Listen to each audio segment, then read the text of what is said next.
In every generation, a few rare individuals emerge, not simply to live in the world, but to reshape it. Steve Jobs was one of them.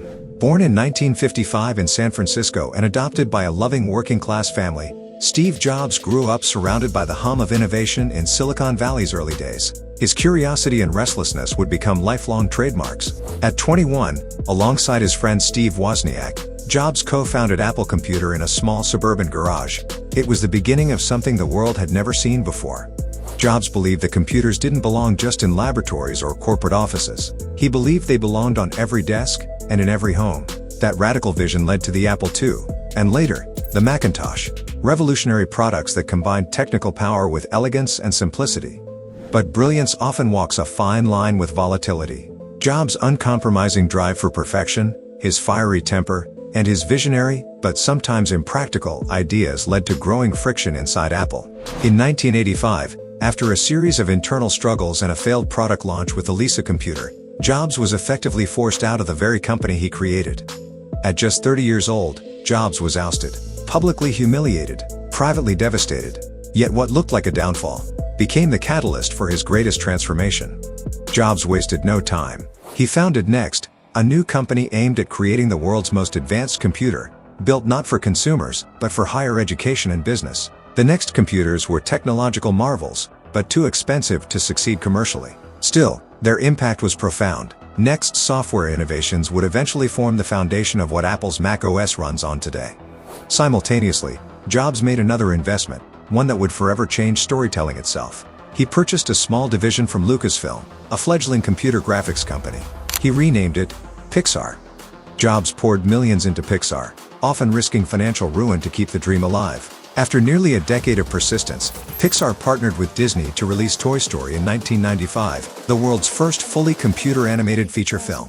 The film was a groundbreaking success, earning over $350 million worldwide. And suddenly, Steve Jobs wasn't just a tech entrepreneur. He was the kingmaker of a new era of digital animation. In 2006, after years of collaboration, Disney purchased Pixar in a landmark $7.4 billion deal. Jobs became Disney's largest individual shareholder and joined Disney's board of directors, forever blending technology with storytelling at the highest level.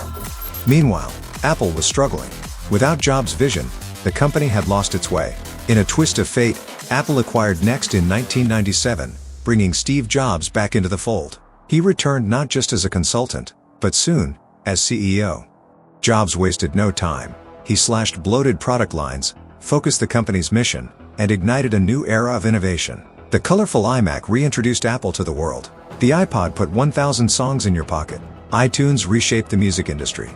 But it was in 2007 that Jobs revealed his true masterpiece, the iPhone, a device that fused phone, music player, and internet communicator into one sleek, touch-controlled device. It didn't just disrupt industries.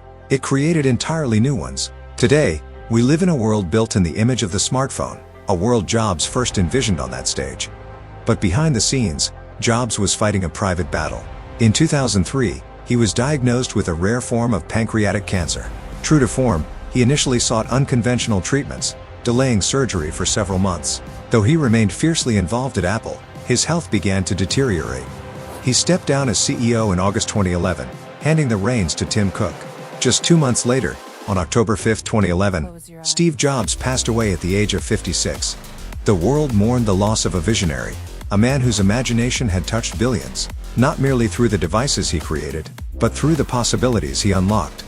Steve Jobs didn't just build companies. He built movements. He showed the world that art and technology could coexist, and that true innovation happens when courage meets creativity. What's your take?